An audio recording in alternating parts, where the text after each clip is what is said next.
The iron bit into her wrists like the teeth of a wolf, and Grishka had stopped screaming hours ago because her own father had walked away without looking back. She slumped against the wooden post, her green skin slick with sweat despite the cooling evening air, and tried to understand how everything had shattered so completely. 3 days ago, she had been preparing for the autumn hunt with her clan. 2 days ago, she had saved a human child from drowning in the river that marked the boundary between orc and human territories. Yesterday, her father had found out, and the elders had convened in the longhouse while she waited outside in the rain. This morning, they had chained her here at the edge of their lands with nothing but the clothes on her back and a waterskin that had run dry by noon. The sun touched the horizon now, bleeding orange and gold across the grasslands that stretched endlessly toward human settlements she had only seen from a distance. Her shoulders ached from being pulled back around the post, her tusks throbbed where she had bitten her own lip trying not to cry, and the reality was setting in that her clan truly meant for her to die here. No food, no water. Chained so she could not even sit properly or defend herself when the wolves came at night. She had broken their most sacred law by helping a human, and there would be no forgiveness. A cartwheel creaked somewhere in the distance, and Grishka's pointed ears twitched toward the sound. She lifted her head with effort, squinting across the grassland as a shape resolved itself from the gathering dusk. A wagon drawn by 2 sturdy horses, loaded with what looked like sacks of grain or seed. A human man walked beside it, one hand on the nearest horse's shoulder, talking to the animal in a low voice she could not quite make out. Terror and hope warred in her chest. Humans hated orcs. Everyone knew that. The stories her clan told were filled with human cruelty, human treachery, human violence. But she was going to die here if no one freed her, and at least a quick death by human hands would be faster than slowly starving while chained to a post. The farmer drew closer, and she could see him more clearly now. He was tall for a human, with broad shoulders that spoke of years of hard work, and dark hair that fell to his collar beneath a wide-brimmed hat. His face was weathered but not old, maybe 30 summers at most, and he wore simple clothes that were clean but patched in places. He had not noticed her yet, his attention on guiding his horses along the rutted track that would take him past her position. Grishka tried to call out, but her throat was so dry that only a rasping croak emerged. She swallowed painfully and tried again. "Help!" The word came out barely louder than a whisper, but the farmer's head snapped toward her. His hand went immediately to a long knife at his belt, and he stepped in front of his horses protectively. For a long moment, they simply stared at each other across 20 feet of grass, human and orc, both frozen in mutual wariness. Then he took a step closer, his eyes narrowing. "You are chained." It was a statement, not a question, and his voice was deeper than she had expected. Grishka nodded, not trusting her voice again yet. She watched him scan the area around her, looking for some trap or ambush, and she could see the exact moment he decided she was truly alone and helpless. His posture shifted from defensive to puzzled, and he approached slowly with one hand still on his knife hilt. "Who did this?" He stopped a few feet away, close enough now that she could see his eyes were a warm brown like tilled earth after rain. "My clan." Her voice cracked on the words. "I saved a human child from drowning. They call it betrayal." He studied her face, her chained wrists, the post driven deep into the ground. She watched him process what she had said, watched wariness and something that might have been pity cross his features. Then he looked back the way he had come, toward the distant line of hills that marked orc territory, and she knew he was calculating the risk of getting involved. "Please." She hated how broken she sounded. "I will die here." The farmer stood silent for another long moment, and Grishka felt her hope beginning to crumble. Then he sighed heavily and pulled a small pry bar from his wagon.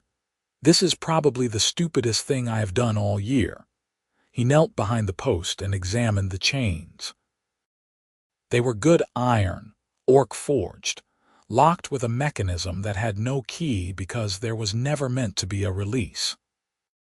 But the post itself was only wood driven into earth, and after a few minutes of grunting effort, the farmer managed to work it loose enough that he could slide the chains up and over the top.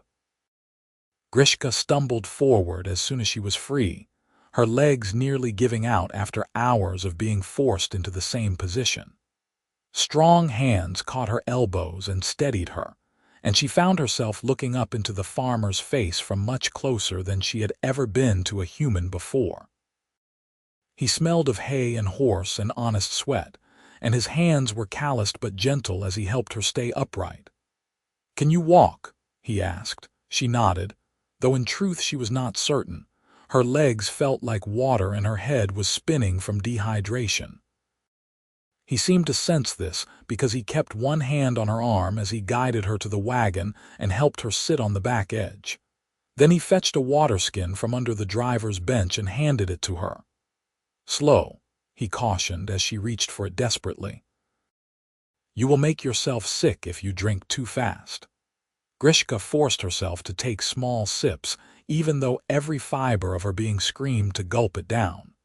The water was warm and tasted of leather, and it was the most wonderful thing she had experienced in her entire life. The farmer watched her for a moment to make sure she was following his advice, then turned his attention to the chains still locked around her wrists. "These I cannot remove without proper tools," he said, examining the mechanism. "But we can pad them so they do not cut into your skin."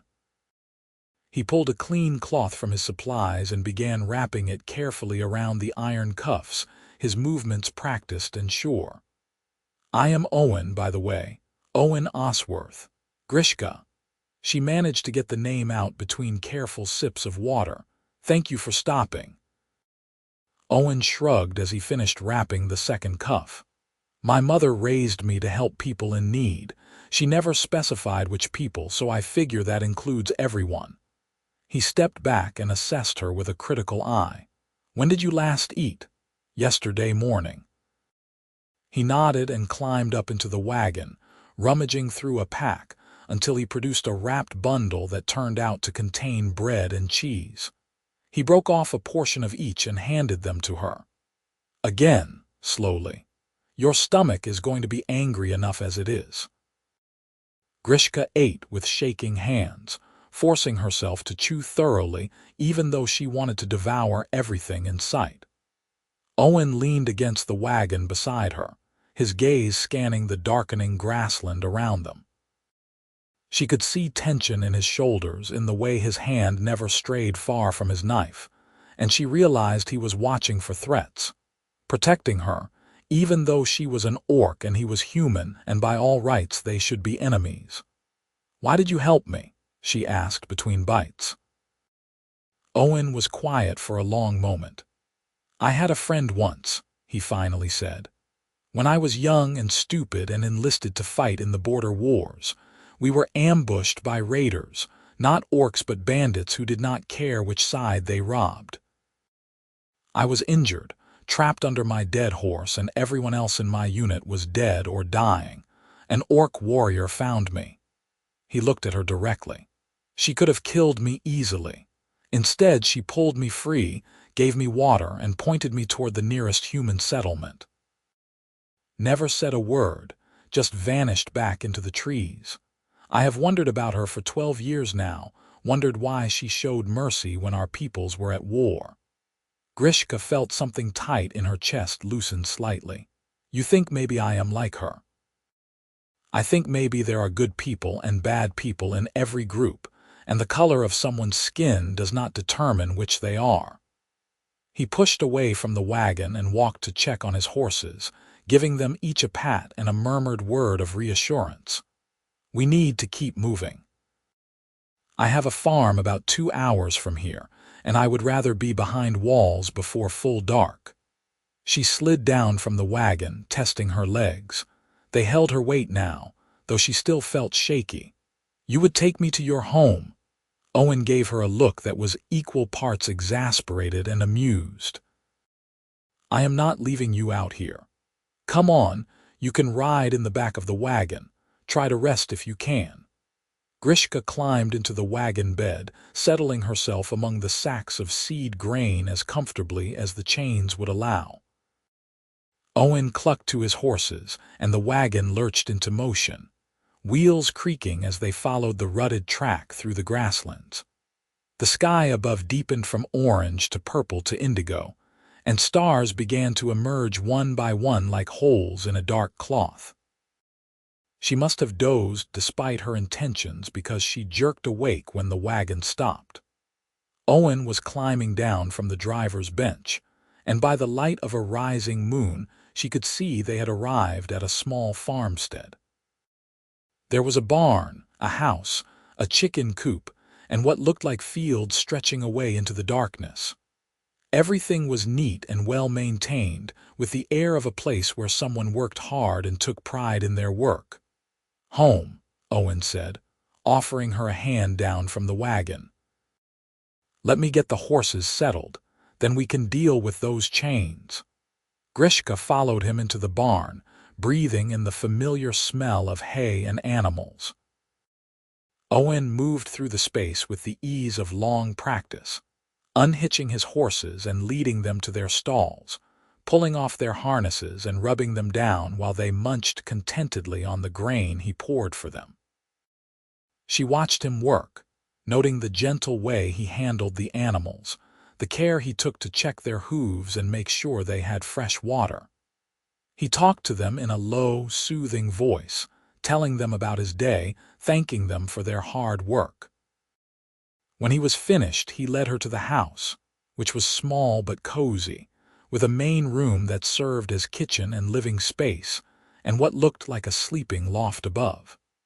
A fireplace dominated one wall, and Owen knelt to build up the fire that had been banked that morning. Soon warm light filled the space, pushing back the shadows. "Sit," he said, gesturing to a sturdy wooden chair near the table. "Let me get my tools." He disappeared into a back room and returned with a small chest full of metal implements. Grishka extended her wrists nervously, and Owen bent over them with a tiny pick and a concentrated expression. For several minutes the only sounds were the crackling of the fire and the quiet clicking of metal on metal. Then something gave way with a snick, and the first cuff fell open. Grishka gasped as the weight came off, bringing her freed hand up to rub at the raw skin beneath the wrappings. Owen was already working on the second lock, and within a few more minutes, that one too fell open. She pulled both hands to her chest, almost dizzy with relief at being able to move freely again. "Thank you," she whispered. Owen gathered up the chains and set them aside. "You should wash and put salve on those scrapes. I have a well out back and there is a wash basin here." He showed her where everything was, then retreated to give her privacy while she cleaned the worst of the grime from her hands and face. When she emerged from washing up, she found that Owen had laid out more food on the table, proper portions this time since her stomach had settled. There was bread and cheese still, but also cold meat and apples and a jug of what turned out to be weak beer. He gestured for her to sit, and they ate together in a silence that was almost comfortable, both too hungry and too tired to make much conversation. Afterward, Owen showed her to the sleeping loft. "You can have my bed tonight," he said. "I will take the floor down here." Grishka opened her mouth to protest, but he held up a hand. "You have been through hell today. Take the bed. We can figure out more permanent arrangements tomorrow." She was too exhausted to argue. She climbed the ladder to the loft and found a comfortable bed with clean blankets that smelled of lavender. She sank into it with a groan of relief, and despite everything that had happened, despite the uncertainty of what tomorrow would bring, she fell asleep within minutes. She woke to sunlight streaming through a window and the smell of cooking food. For a moment she could not remember where she was, and then it all came rushing back. The chains, the post, the human farmer who had freed her. She sat up slowly, her body protesting after yesterday's ordeal, and climbed down the ladder to find Owen standing over the fireplace stirring something in a pot. "Good morning," he said without turning around. "I hope you like porridge." "I like anything right now," Grishka admitted, and was rewarded with a slight smile. They ate breakfast together, and in the growing morning light she was able to study him more clearly. He had a strong face with laugh lines around his eyes, a straight nose that looked like it had been broken at least once, and capable hands that were scarred from years of farm work. He moved with the easy confidence of someone comfortable in his own space, and there was a steadiness to him that she found reassuring. "So," he said as he cleaned their bowls, "I suppose we should talk about what happens next." Grishka's stomach tightened. "You want me to leave?" "I did not say that." Owen leaned against the table, crossing his arms. "But we need to be realistic. You cannot go back to your clan, obviously. And a lone orc on human lands is going to face serious problems. People around here are not particularly fond of your kind. So what do you suggest?" He was quiet for a moment, thinking. "You could stay here," he finally said. "I could use help around the farm, and it would give you a place to live while you figure out what you want to do long term. But you would need to stay out of sight when I go to town or have visitors. If word gets out that I am harboring an orc, there will be trouble." Grishka considered his offer. It was more than generous, more than she had any right to expect. And the alternative was striking out on her own into a land where everyone would see her as a monster. "I do not want to bring danger to you. Too late for that. I already freed you." Owen's expression was wry. "Besides, I meant what I said about needing help. This farm is a lot for one person to manage, and I could teach you what you need to know. You would earn your keep." "Then I accept," Grishka said, "and I will work hard, I promise." "Good." Owen pushed away from the table. "Let me show you around." He took her on a tour of the property, pointing out the various buildings and fields, explaining what grew where and what needed to be done for each crop and animal. Grishka absorbed it all eagerly, asking questions when something was unclear, and Owen proved to be a patient teacher.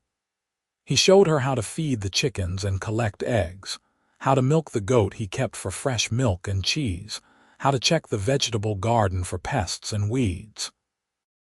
The work was different from what she had done with her clan, but it felt good to be useful again, to have purpose. And Owen was easy to work alongside. He did not talk much, but when he did it was thoughtful, and he had a dry sense of humor that caught her off guard and made her laugh. They fell into a routine over the following days.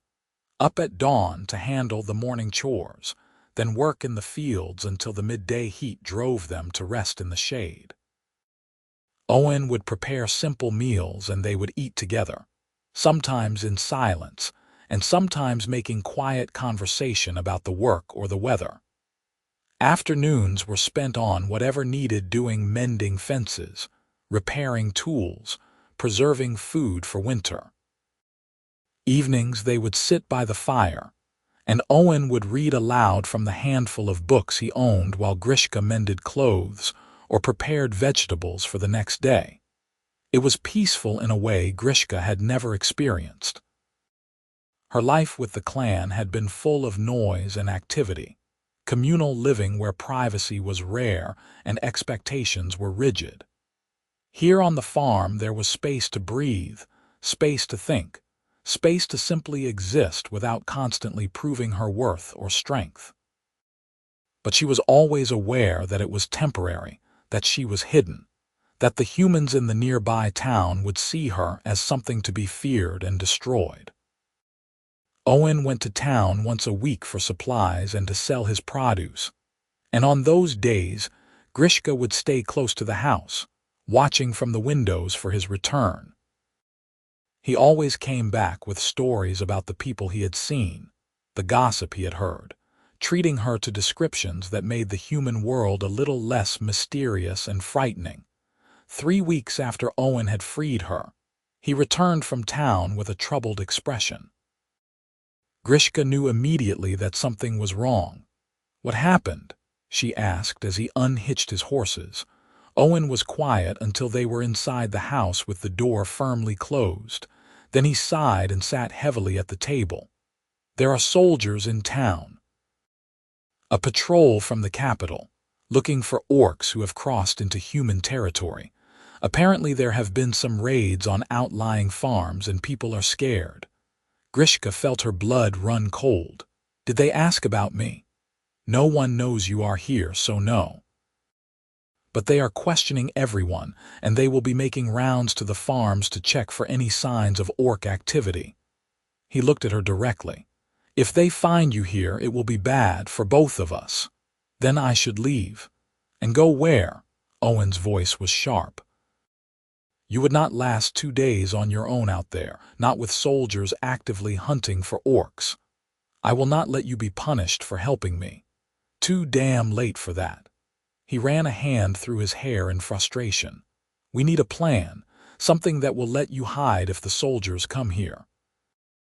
They spent the rest of the evening discussing options, and eventually decided to prepare a hiding spot in the barn, a small space behind the hay storage that could be concealed with loose bales. It would not stand up to a thorough search, but it might be enough to fool a cursory inspection. Grishka helped Owen construct it, her heart heavy with the knowledge that her presence was putting him at risk. That night, she could not sleep. She lay in the loft staring at the ceiling, listening to Owen's quiet breathing from his bedroll by the fire.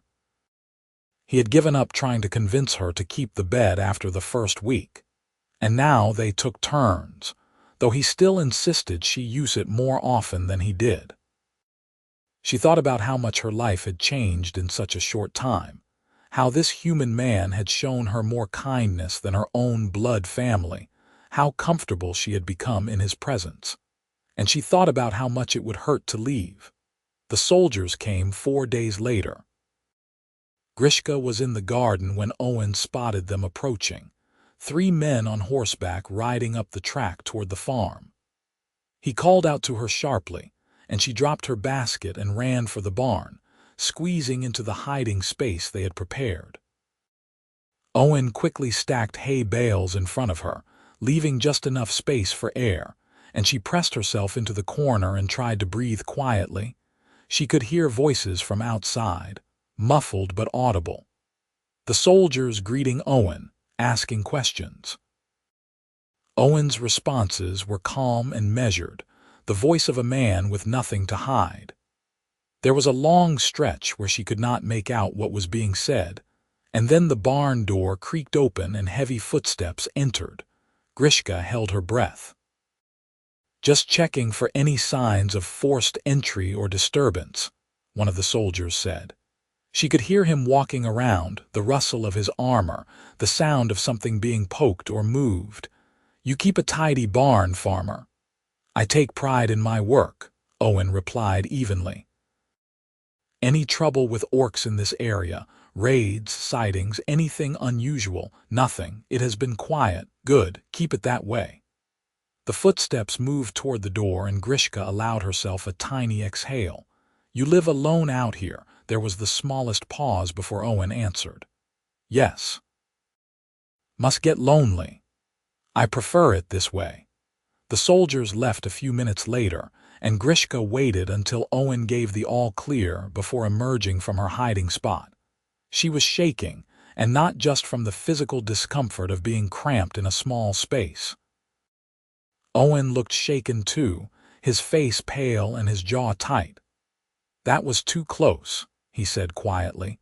Grishka nodded, unable to speak past the lump in her throat. She wanted to apologize again, to tell him she would leave, but she knew he would argue, and in truth she did not want to go. This place had become home in a way her clan's territory never had, and the thought of leaving him, was almost unbearable. Owen seemed to read her thoughts. "You are not going anywhere," he said firmly. "We just need to be more careful." They were more careful after that. Grishka stayed inside or very close to the buildings when Owen was expecting any visitors, and they developed signals so she would know when to hide. But the soldiers did not return, and as the weeks passed the tension gradually eased. Summer ripened into autumn, and the farm was busy with harvest. Grishka discovered she enjoyed the work immensely. The satisfaction of bringing in crops they had tended all season, the smell of fresh cut grain and sun-warmed vegetables. She and Owen worked side by side from dawn to dusk, and the physical labor left them both exhausted but content. One evening after a particularly long day, they sat outside on the porch watching the sunset paint the sky in shades of fire. Owen had brought out 2 mugs of the apple cider he had pressed earlier in the week, and they sipped in comfortable silence for a while. "I never thanked you properly," Grishka said suddenly. Owen glanced at her. "For what?" "For saving my life, for giving me a home, for treating me like a person instead of a monster." He was quiet for a moment, staring out at the darkening fields. "You are not a monster, Grishka, you never were. My clan thought differently. Your clan was wrong." He turned to look at her fully. "You are one of the kindest, hardest-working people I have ever met, and I am glad you are here." Something warm bloomed in Grishka's chest at his words, something she was afraid to examine too closely. She looked away, suddenly shy. "I am glad too." They sat together until the stars came out, and Grishka realized she had never felt more at peace in her entire life. As autumn deepened, the dynamic between them began to shift in ways Grishka did not quite know how to name. She found herself noticing small things about Owen, the way his hair curled slightly when it was damp with sweat, the quiet concentration on his face when he was fixing something, the rare, full smile that transformed his features from merely pleasant to genuinely handsome. She caught herself watching him more often, and sometimes she would look up to find him watching her too, quickly glancing away when their eyes met. There was an awareness between them now that had not been there before, a tension that was not entirely uncomfortable but was certainly confusing. Grishka had no frame of reference for what she was feeling. Orc courtship was straightforward and practical, based on strength and compatibility. This slow burn of attraction, this growing desire to be near someone simply because their presence made her feel good, was entirely foreign. She tried to ignore it, to focus on her work and not think about the way her pulse jumped when Owen's hand accidentally brushed hers, or the way she strained to hear his voice when he was singing quietly to himself in another part of the farm. But ignoring it only seemed to make it stronger. Winter arrived with a cold snap that frosted the fields white and drove them to spend more time indoors. Owen taught Grishka to play simple card games and chess, and she taught him some of the hand games orc children played. They talked more during these long winter evenings, sharing stories from their pasts, their hopes for the future. Grishka learned that Owen had inherited the farm from his father, who had died when Owen was barely 20. He had planned to marry once, but his intended had left him for a merchant's son with better prospects, and he had not found anyone else who made him want to try again. "What about you?" he asked one snowy evening. "Was there someone in your clan?" Grishka shook her head. "I was too young to be thinking about such things seriously. And I was always different, always questioning the way we did things. Most of the males found me difficult." Owen smiled slightly. "I cannot imagine you being difficult. I argued with the elders. I asked why we raided human settlements when we could trade instead. I suggested we send emissaries to negotiate peace." She looked down at her hands. "I wanted to believe there could be a better way." "You were right to question," Owen said softly. The world needs more people willing to imagine peace instead of always preparing for war. Their eyes met across the chessboard, and Grishka felt that pull again, that magnetic attraction she did not know how to handle. She wanted to reach for him, to close the distance between them, but fear held her back. What if he did not feel the same way? What if she was misreading everything and he saw her only as a charity case, someone he was helping out of obligation? The moment stretched and then broke as Owen cleared his throat and returned his attention to the game. But Grishka was sure she had seen something in his eyes, something that looked like longing. The turning point came in late winter, when a severe storm blew in with howling winds and driving snow. Owen had gone out to make sure the animals were secure, and when he did not return after what felt like too long, Grishka ventured out to look for him despite the blizzard conditions. She found him in the barn, trying to calm his panicked horses as the wind tore at the roof and sent loose items flying. She rushed to help, adding her strength to holding the barn door closed while Owen secured the frightened animals. They worked together in the chaos, until finally everything was as safe as they could make it. And then they huddled together behind a hay pile, breathing hard and waiting for the worst of the storm to pass. Owen's arm was around her shoulders, whether to keep her warm or for his own comfort she could not tell. She was acutely aware of his body pressed against hers, the way they fit together, the sound of his breathing in her ear. When she looked up at him, she found him already looking down at her, and the expression on his face made her breath catch. "Grishka," he said, and her name on his lips sounded like a prayer.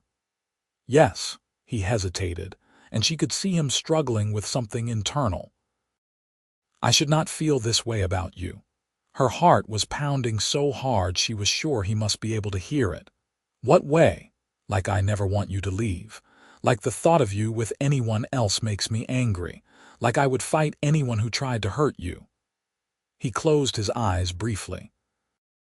"You are my friend and my responsibility, and I have no right to want more than that." Grishka felt tears prick her eyes, but they were tears of relief and joy. "What if I want more too?" Owen's eyes flew open. "You do."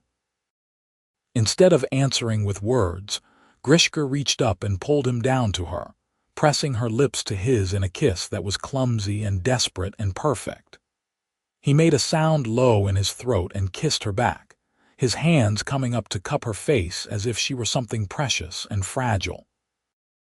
They broke apart after a long moment, both breathing hard, and Owen pressed his forehead to hers. "This is complicated, I know. People will not understand. They will see it as wrong, unnatural, I know. I do not care." He kissed her again, softer this time. "I do not care what anyone else thinks. If you want this, if you want us, then that is all that matters to me." Grishka wrapped her arms around his neck and held him tight. "I want this. I want you. I have wanted this for months and been too afraid to say anything." "I was afraid too," Owen admitted. "Afraid you would think I had helped you only to gain something from you, afraid I was taking advantage." He pulled back to look at her directly. "I need you to know that you owe me nothing. If you want to be with me, it has to be because you truly want to, not because you feel obligated." "I want to," Grishka said firmly. "I want to wake up every day and work beside you. I want to laugh at your terrible jokes and beat you at chess.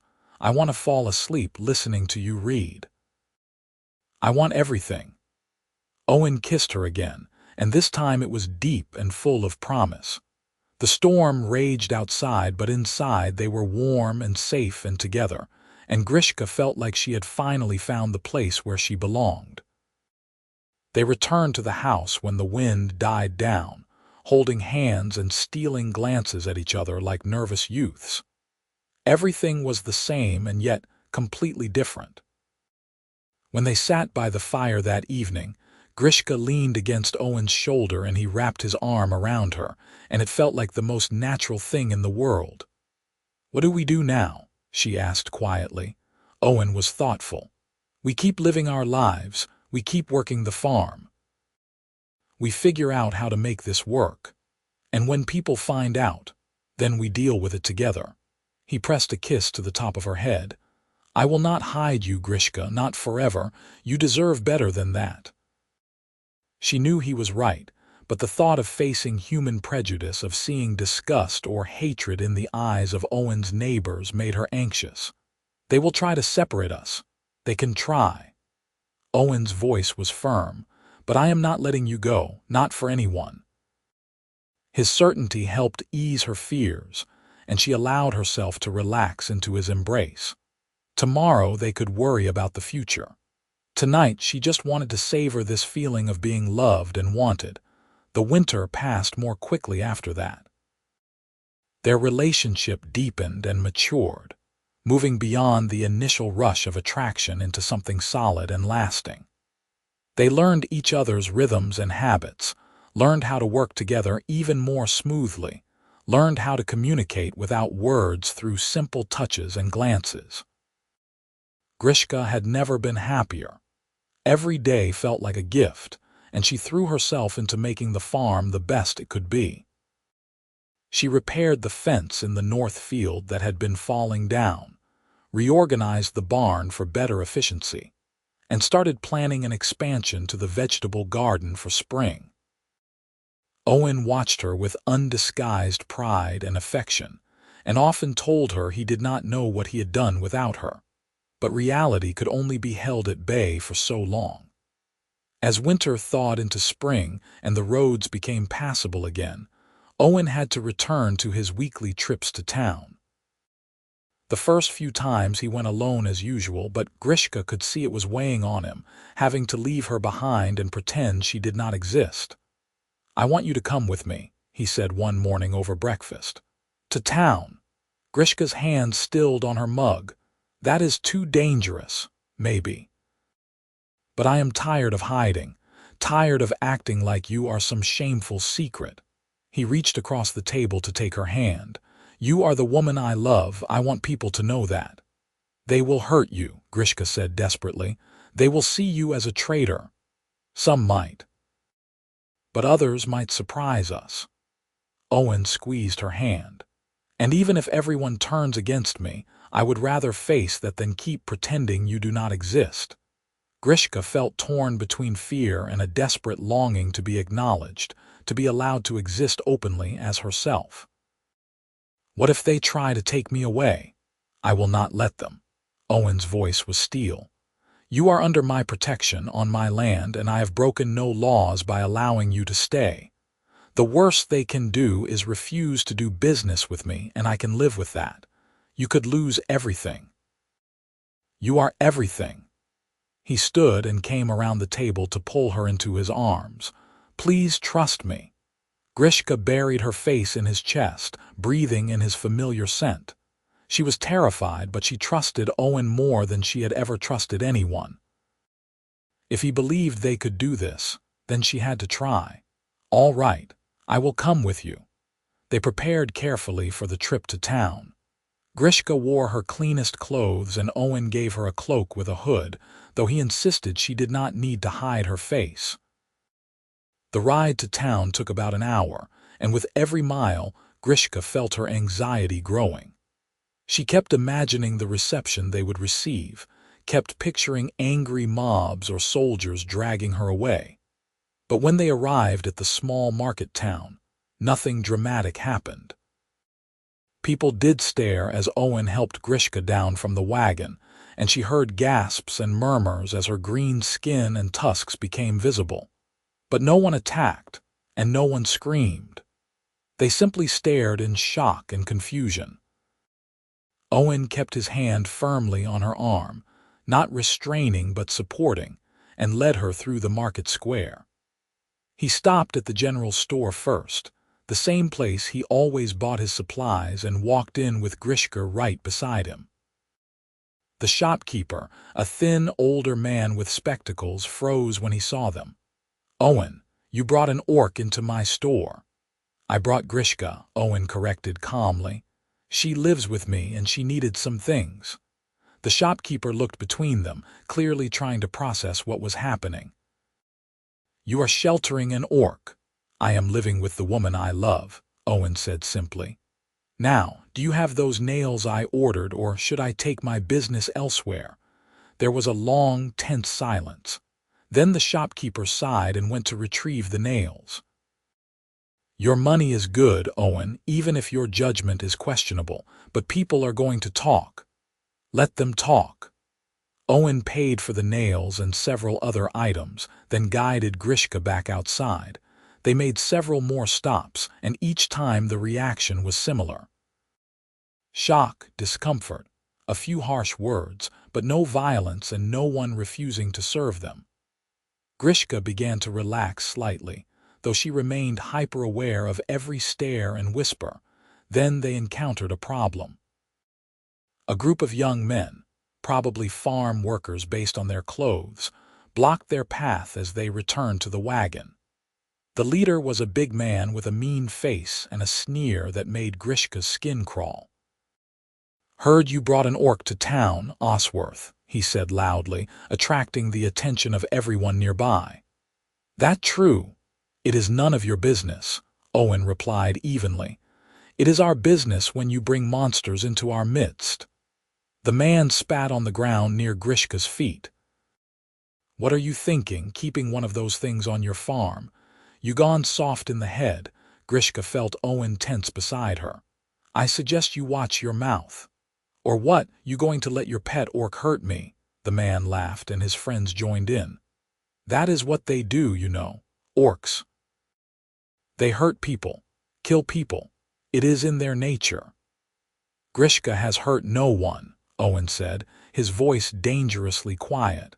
"She has been living peacefully on my farm for months, working hard and causing no trouble, unlike some people I could mention who spend their time drinking and starting fights." That hit a nerve. The man's face flushed with anger and he stepped forward aggressively. "You calling me a drunk? I am calling you an ignorant fool." Owen moved slightly, positioning himself between Grishka and the man. "Now get out of our way." For a moment, Grishka thought there would be a fight. The man's fists clenched and his friends moved to flank him, and she prepared herself to intervene if necessary. But then a new voice cut through the tension. "That is enough, Bert." An older woman had stepped forward from the crowd that had gathered. She was small and gray-haired but carried herself with authority, and Grishka saw several people nod respectfully to her. The big man, Bert, looked frustrated but stepped back. "This does not concern you, Mrs. Pembroke," he muttered. "It concerns everyone when young fools make trouble in our town." The woman turned to Owen and studied him for a long moment, then shifted her gaze to Grishka. "So you are the orc who has been living at the Osworth farm." Grishka nodded, unsure what to say. Mrs. Pembroke's expression was unreadable. "My grandson fell through the ice on Miller's Pond last month. A young orc girl pulled him out and got him breathing again before running off.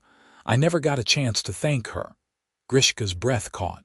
"The child, he is well." "He is perfectly fine, thanks to you." Mrs. Pembroke smiled, and it transformed her stern face into something warm.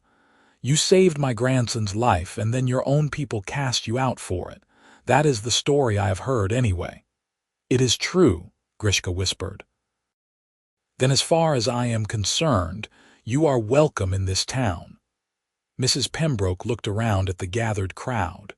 "Anyone who has a problem with that can take it up with me." There was a moment of silence, and then several people nodded or murmured agreement. Not everyone, Grishka noticed. Bert and his friends were still glaring, and some others looked deeply uncomfortable. But the open hostility had been diffused, and the crowd began to disperse. Owen touched Grishka's arm gently. "Let us go home." They rode back to the farm in silence, both processing what had happened. Grishka felt drained from the emotional intensity of the day, but also oddly hopeful. It had not been easy, and not everyone had been accepting, but they had survived. and Mrs. Pembroke's support had meant more than she could express. "That went better than I expected," Owen said as they turned onto the track leading to the farm. "Someone recognized me as the one who saved the child," Grishka said. "That helped." It did. But even without that, I think most people would have been civil once they got over the initial shock. He glanced at her. "You are not some faceless enemy anymore. You are a real person with a name and a story. That makes a difference." Grishka hoped he was right. As they approached the farmhouse, she felt some of the tension drain from her shoulders. This place was home, and Owen was her future. Whatever challenges they faced, they would face them together. Spring work consumed them over the following weeks. Fields needed to be plowed and planted. Animals needed tending. Tools and buildings needed repair after the long winter. Grishka threw herself into the labor, and slowly the fear that had gripped her in town began to fade. Owen continued his weekly trips to town, and Grishka went with him more often than not. Each time was a little easier. People grew accustomed to seeing her, and while not everyone was friendly, the outright hostility decreased. Mrs. Pembroke made a point of speaking to them whenever she saw them, and gradually, a few others began to follow her lead. One day the blacksmith, a gruff man named Thomas, stopped them to ask if Grishka would be willing to look at a plow blade that kept breaking. "I have heard orcs are good with metal," he said gruffly. "If that is true, maybe you can tell me what I am doing wrong." Grishka examined the blade and realized the problem immediately. The iron was good, but the tempering process was uneven, leaving weak spots. She explained what she saw and suggested a different approach, drawing on knowledge she had gained watching her clan smiths work. Thomas listened intently and thanked her, and the next week he sought them out to show her a perfectly tempered blade and offer his grudging respect. Small victories like that accumulated over time. Grishka helped a farmer's wife identify a plant disease and save her herb garden. She assisted in pulling a cart out of a ditch when the horse panicked and the driver was injured. She simply existed, going about her business and proving through actions that she was not a threat. But there were setbacks too. One afternoon they returned to the farm to find a crude message painted on the side of the barn. "Monster lover." Owen's jaw went tight when he saw it, and he spent the next hour scrubbing it off while Grishka fought back tears of frustration. "We knew this would not be easy," Owen said that evening as they sat by the fire. "Some people will never accept us, but that does not mean we were wrong to try. I hate that you have to deal with this because of me. I hate that you think you are a burden." Owen pulled her close. "Grishka, you are the best thing that has ever happened to me. Whatever problems we face, they are worth it 1,000 times over." His words eased her guilt, though she still worried about what the future might bring. But as spring turned to summer and no further harassment occurred, she allowed herself to hope that maybe, just maybe, they could make this work. One warm June evening, Owen suggested they take a walk after supper.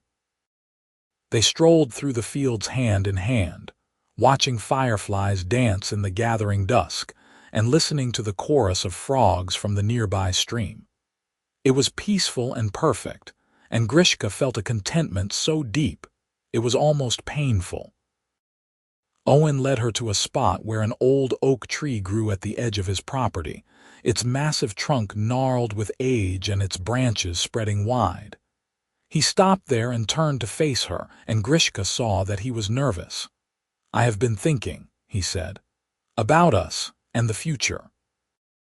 Grishka's heart began to beat faster. "What about it? I want you to know that I am committed to this, to us, for as long as you will have me." He took both her hands in his, and I was hoping we could make that commitment official. Grishka's breath caught. "Official how?" Owen dropped to one knee and Grishka felt tears spring to her eyes. "Grishka, will you marry me?" She could not speak for a moment, overwhelmed with emotion. Marriage between an orc and a human was not just unusual, it was virtually unheard of. The legal complications alone would be significant, and the social censure could be severe. But looking down at Owen's earnest, hopeful face, she knew her answer without hesitation. "Yes," she whispered, and then louder, "Yes, of course, yes." Owen surged to his feet and kissed her, spinning her around until they were both laughing breathlessly. When he set her down, he produced a simple ring from his pocket, silver with a small green stone that matched her skin. "It was my grandmother's," he said as he slipped it onto her finger. "She always told me to give it to someone who deserved it. I think she would have liked you." Grishka stared at the ring through tears, this tangible symbol of Owen's commitment. "How will we do this?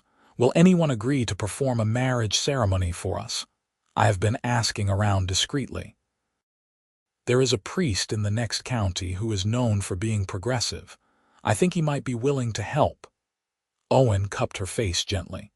"It might not be recognized everywhere, and some people will say it is not valid, but it will be real to us, and that is what matters." They began planning immediately, keeping it quiet but feeling the excitement build with each small preparation. Owen made arrangements with the priest, who agreed to perform the ceremony with the stipulation that it be private and not widely publicized. Mrs. Pembroke, when discreetly informed, offered to be a witness, and even helped Grishka make a simple but beautiful dress from fabric she had been saving. The wedding took place on a sunny morning in late summer. The location was the old oak tree where Owen had proposed, with just the priest and Mrs. Pembroke present as witnesses. Grishka wore her new dress and wildflowers in her hair, and Owen wore his best clothes with a nervous smile that made her heart melt. The ceremony was simple and heartfelt. The priest spoke about love transcending boundaries, about courage in the face of prejudice, about the sacred bond between two people choosing to commit to each other. Owen and Grishka exchanged vows they had written themselves, promising to stand together through whatever challenges came, to honor and support each other, to build a life filled with love and respect.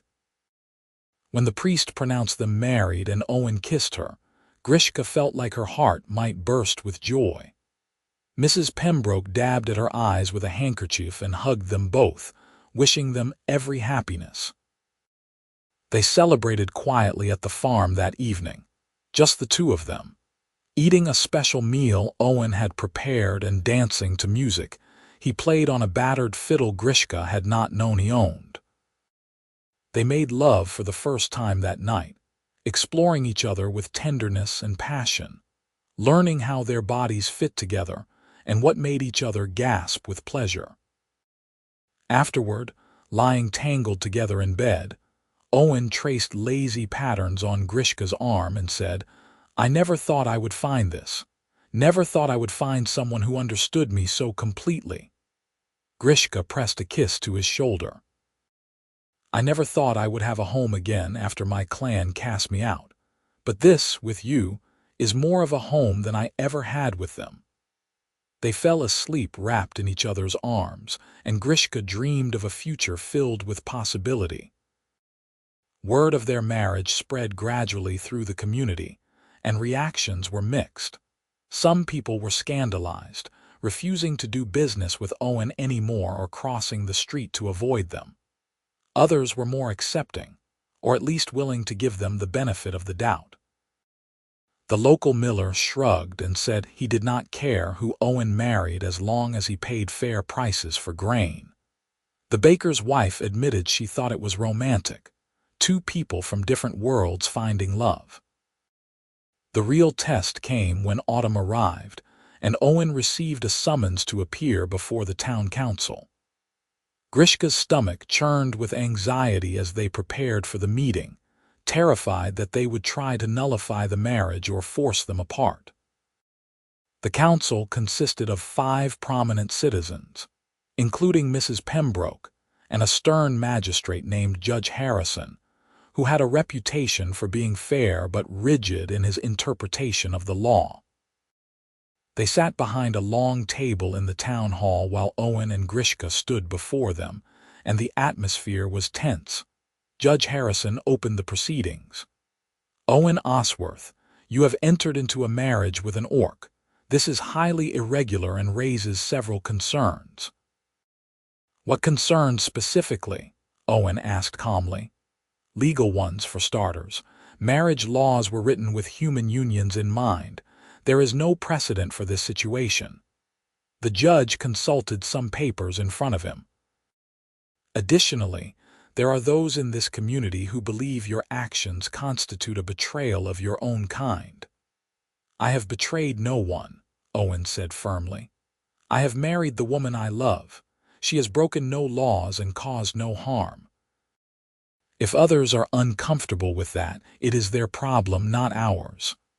One of the other council members, a farmer named Robert, spoke up. "What about children? If you have offspring, what will they be?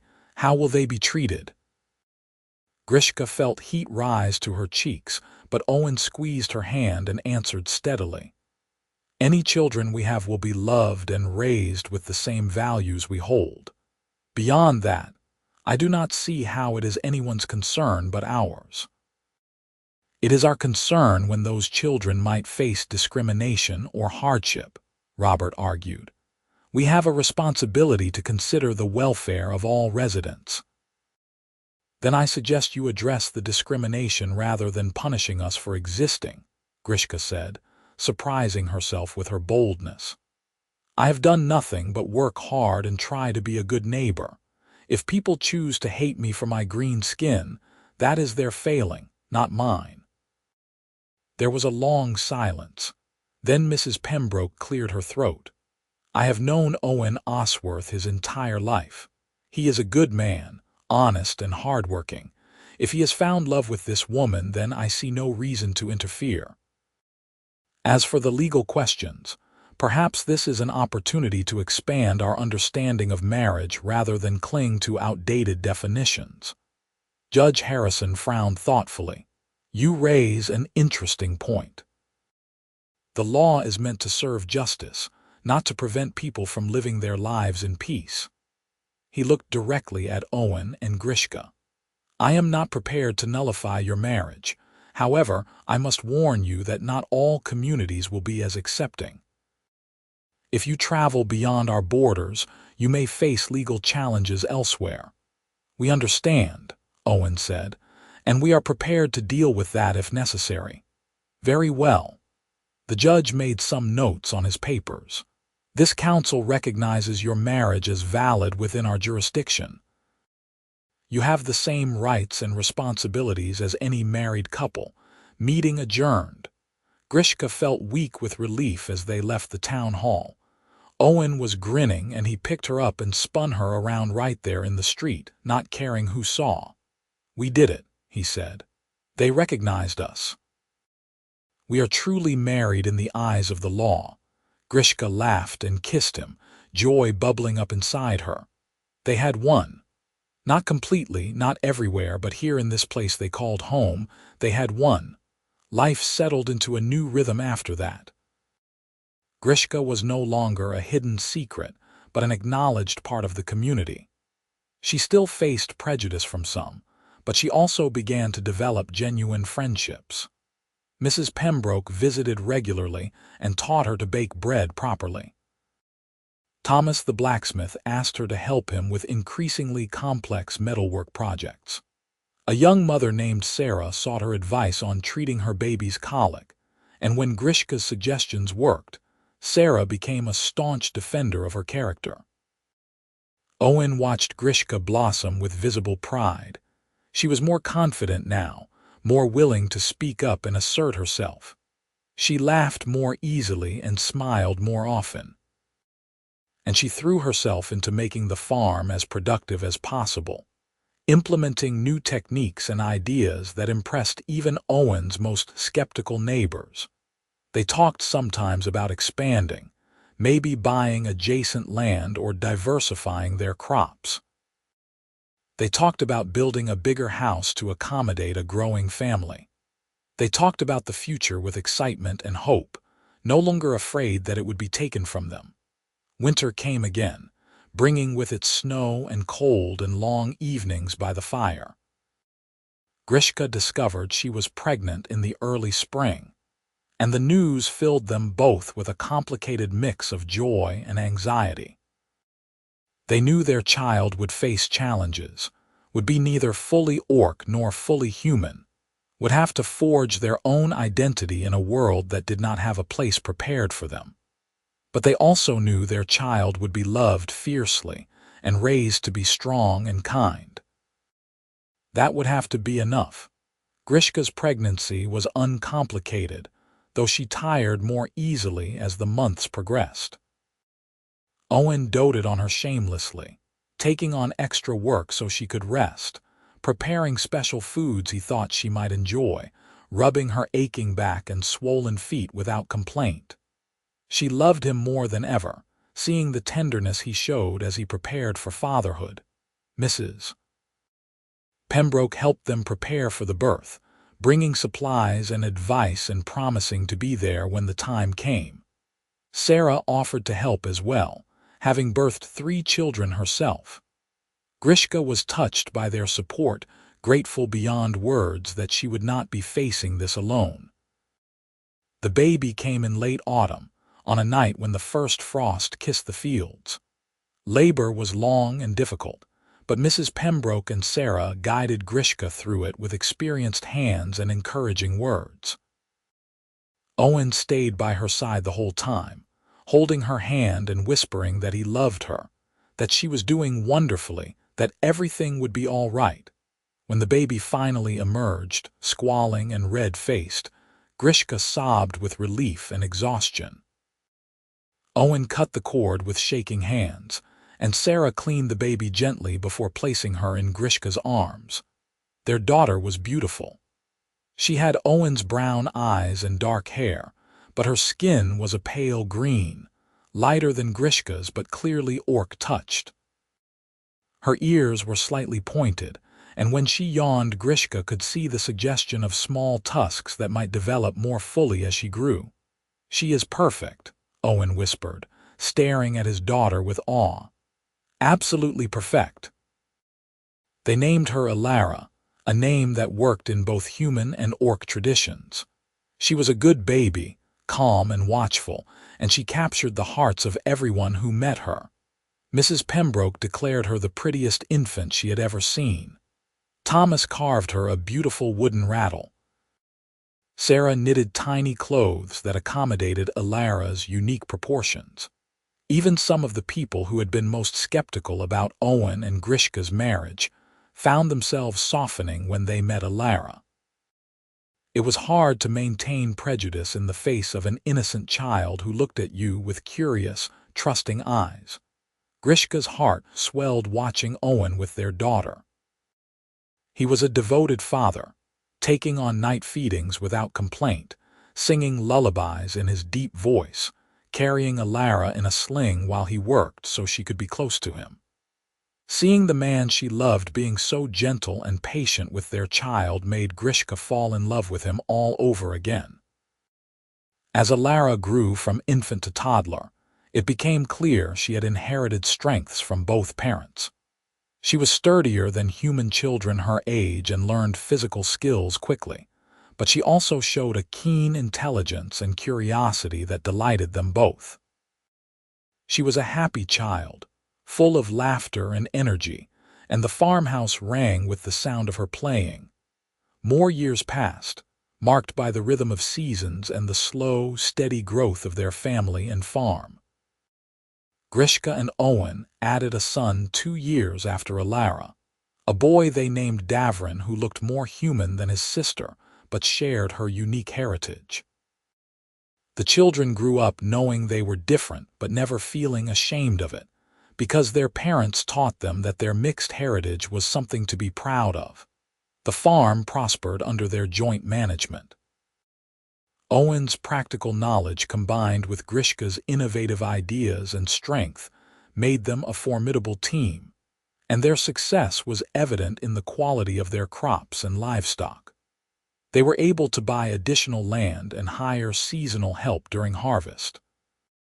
They became known throughout the region for their excellent produce and fair dealing. The community's acceptance grew slowly but steadily. There were still those who disapproved or who muttered about the orc woman and her human husband, but they were increasingly in the minority. Most people came to respect Grishka for her hard work and kindness, and to appreciate that she enriched their community rather than threatening it. Judge Harrison, who had recognized their marriage years before, became an unlikely friend. He often stopped by the farm to talk philosophy and law with Owen and Grishka, fascinated by the perspective her orc upbringing brought to ethical questions. He confided that their marriage had made him reconsider many of his assumptions, and he had become an advocate for more inclusive policies in the county. Mrs. Pembroke remained a steadfast supporter and beloved honorary grandmother to Alara and Davrin. She taught them to bake and garden and told them stories about their father as a boy. When she passed away peacefully in her sleep at the age of 86, the whole family mourned her deeply. More interracial couples emerged over the years, emboldened by Owen and Grishka's example. An orc man married a human woman in the next town over. A half-orc merchant opened a successful trading post that became a gathering place for both species. Slowly, painfully slowly, attitudes began to shift. Grishka never forgot where she had come from, never forgot the chains and the post and the night Owen had freed her. She told her children the story when they were old enough to understand, wanting them to know how close she had come to dying, and how one person's courage and compassion had changed everything. "Your father saved my life," she told them. "But more than that, he gave me a future. He showed me that who you are matters more than what you are." Alara, now a serious girl of 8, considered this. "Do you ever miss your old clan?" Grishka thought about it carefully. "I miss some things. The traditions, the stories, certain people. But they chose to reject me for showing compassion, and I cannot respect that choice. My real family is here, with you and your father and everyone who has accepted us." Davrin, always more impulsive, asked, "Would they take you back if you wanted to go?" "I do not know, but I do not want to go." Grishka pulled both children close. "This is my home. You are my family. That is all I need." Owen, listening from the doorway, smiled and came to join them. They sat together as a family, and Grishka felt a contentment so profound it brought tears to her eyes. She had lost everything once, had been abandoned by her own blood, had been left to die in chains. But she had survived, and she had built something better than she ever could have imagined. Years turned to decades. Alara grew into a capable young woman who had her father's steadiness and her mother's strength, and who eventually married a kind young man who did not care about her mixed heritage. Davrin became a skilled craftsman, combining metalworking techniques from both cultures to create pieces that were highly sought after. They had children of their own, and the family continued to grow. Owen's hair turned gray and his step grew slower, but his love for Grishka never diminished. They still held hands while walking through their fields. They still sat together by the fire on winter evenings. They still looked at each other with the same affection and desire that had sparked between them all those years ago. On their 30th wedding anniversary, Owen took Grishka back to the old oak tree where he had proposed. It was autumn again, the leaves turning gold and orange, and the air held that special clarity that only came with the season. "You remember standing here?" he asked, holding her hands just as he had decades before. "I remember everything about that night," Grishka said softly. "I remember being afraid and hopeful and so in love with you. I was terrified you would say no." Owen smiled at the memory. terrified that I was asking too much, that the obstacles would be too great. You were asking for everything, and I wanted to give it to you." Grishka reached up to touch his face, tracing the lines that time had etched there. "I have never regretted saying yes. Not once, not even in the hardest moments. Neither have I." Owen pulled her close. "You are the best decision I ever made, Grishka Osworth, the absolute best." They stood there together under the oak tree as the sun set. Two people who had defied expectation and prejudice to build a life together. They had faced hatred and fear and doubt, but they had also known love and joy and triumph. They had created a family, a legacy, a small corner of the world where green skin and brown could exist together in harmony. As the stars came out one by one, Grishka thought about the girl she had been, chained to a post and waiting to die. She wished she could tell that terrified girl what was coming, that a farmer with kind eyes would stop at dusk and free her, that he would offer her refuge and work and eventually his heart, that she would build a life more beautiful than any she had dreamed possible. But maybe that girl would not have believed it. Maybe some things had to be lived to be understood. "What are you thinking about?" Owen asked, still holding her close. "How grateful I am," Grishka said simply.